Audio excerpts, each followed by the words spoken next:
ನಮಸ್ಕಾರ, ನೀವು ನೋಡ್ತಾ ಇದ್ದೀರಾ ನ್ಯೂಸ್ ಫಸ್ಟ್. ನಾನು ರಾಹುಲ್ ದಯಾನ್. ನಮ್ಮ ಕನ್ನಡದ ಹಳೆ ಸಿನಿಮಾದ ಒಂದು ಫೇಮಸ್ ಡೈಲಾಗ್ ಇದೆ ಉಮೇಶ್ ಸರ್ದು.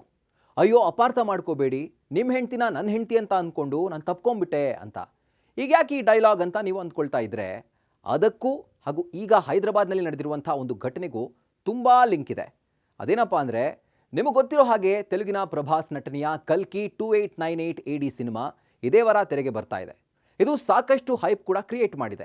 ಇದು ಬರೀ ಹೈದರಾಬಾದ್ನಲ್ಲಿ ಮಾತ್ರ ಅಲ್ಲ, ವಿಶ್ವದಾದ್ಯಂತ ಇದರ ಕ್ರೇಜ್ ಸಾಕಷ್ಟಿದೆ. ಆದರೆ ಇದರ ಮಧ್ಯೆ ಒಂದು ಎಡವಟ್ಟು ನಡೆದು ಹೋಗಿದೆ. ಯಾವಾಗ ಈ ಸಿನಿಮಾದ ಟಿಕೆಟ್ಸ್ ಆನ್ಲೈನ್ನಲ್ಲಿ ಬಿಡ್ತಾರೋ, ಯಾವಾಗ ನಾವು ಬುಕ್ ಮಾಡಿ ಫಸ್ಟ್ ಡೇ ಫಸ್ಟ್ ಶೋ ಹೋಗಿ ನೋಡ್ತೀವೋ ಅಂತ ಪ್ರಭಾಸ್ ಫ್ಯಾನ್ಸ್ ಕಾಯ್ತಾ ಇರುವಾಗಲೇ ಇನ್ನೊಂದು ಕಲ್ಕಿ ಸಿನಿಮಾ ರಿಲೀಸ್ ಆಗಿ ಪ್ರಭಾಸ್ ಫ್ಯಾನ್ಸ್ನ ಕನ್ಫ್ಯೂಸ್ ಮಾಡಿಬಿಟ್ಟಿದೆ. ಅಷ್ಟಕ್ಕೂ ಆಗಿದ್ದೇನಪ್ಪ ಅಂತಂದರೆ, 2019ರಲ್ಲಿ ತೆಲುಗಿನ ನಟ ರಾಜಶೇಖರ್ ನಟನೆಯ ಕಲ್ಕಿ ಸಿನಿಮಾ ರಿಲೀಸ್ ಆಗಿ ಆಗ ಅಷ್ಟೇನು ಸದ್ದು ಮಾಡಲಿಲ್ಲ. ಆದರೆ ಈಗ ಮತ್ತೆ ಈ ಸಿನಿಮಾ ಸದ್ದು ಮಾಡ್ತಾ ಇದೆ. ಎಷ್ಟೋ ಜನ ಪ್ರಭಾಸ್ ಕಲ್ಕಿ ಸಿನಿಮಾ ರಿಲೀಸ್ ಆಗುತ್ತೆ, ಅದರ ಟಿಕೆಟ್ ಬುಕ್ ಮಾಡೋ ಆಸೆಯನ್ನು ಇಟ್ಕೊಂಡು ಕಾತರತೆಯನ್ನು ಕಾಯ್ತಾ ಇದ್ರೆ, 2019ರ ಈ ಕಲ್ಕಿ ಸಿನಿಮಾ ಅವ್ರನ್ನ ಕನ್ಫ್ಯೂಸ್ ಮಾಡಿದೆ.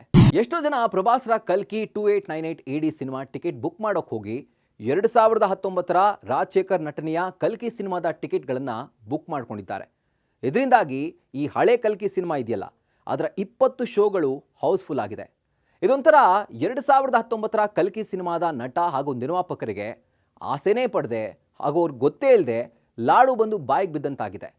ಇದ್ರ ಬಗ್ಗೆ ರಾಜಶೇಖರ್ ಕೂಡ ಎಕ್ಸ್ನಲ್ಲಿ ಪ್ರತಿಕ್ರಿಯಿಸಿದ್ದು, ನನಗೂ ಇದಕ್ಕೂ ಸಂಬಂಧನೇ ಇಲ್ಲ ಅಂತ ಹೇಳಿ ಜೊತೆಗೆ ಹೊಸ ಕಲ್ಕಿ ಸಿನಿಮಾಗೆ ವಿಶ್ ಕೂಡ ಮಾಡಿದ್ದಾರೆ. ಒಟ್ನಲ್ಲಿ ಹೊಸ ಕಲ್ಕಿ ಸಿನಿಮಾ ಅಂದರೆ ಕಲ್ಕಿ 2898 AD ಸಿನಿಮಾ ನೋಡೋ ಆಸೆಯಲ್ಲಿದ್ದವರು ಇದೇನಪ್ಪ ಹಿಂಗಾಯ್ತಲ್ಲ ಅಂತ ಫಸ್ಟ್ ಡೇ ಫಸ್ಟ್ ಶೋ ನೋಡೋ ಆಸೆ ಬಿಟ್ಟು ಎಕ್ಸ್ನಲ್ಲಿ ತಮ್ಮ ಆಕ್ರೋಶವನ್ನು ಹೊರಹಾಕಿ ಈಗ ಹಳೆ ಕಲ್ಕಿ ಸಿನಿಮಾಗೆ ಹೋಗಬೇಕಾ ಅಥವಾ ಹೊಸ ಕಲ್ಕಿ ಸಿನಿಮಾಗೆ ಮತ್ತೆ ಟಿಕೆಟ್ ಬುಕ್ ಮಾಡಿಕೊಂಡು ಹೋಗಬೇಕಾ ಅನ್ನೋ ಒಂದು ಕನ್ಫ್ಯೂಷನಲ್ಲಿದ್ದಾರೆ. ಒಟ್ನಲ್ಲಿ ಇಡೀ ಗೊಂದಲದಲ್ಲಿ ಖುಷಿ ಪಟ್ಟಿದ್ದು ಮಾತ್ರ ರಾಜಶೇಖರ್. ಬಯಸದೇ ಬಂದ ಭಾಗ್ಯ ಅಂತಾರಲ್ಲ, ಅದಿದೇ ಇರಬೇಕು.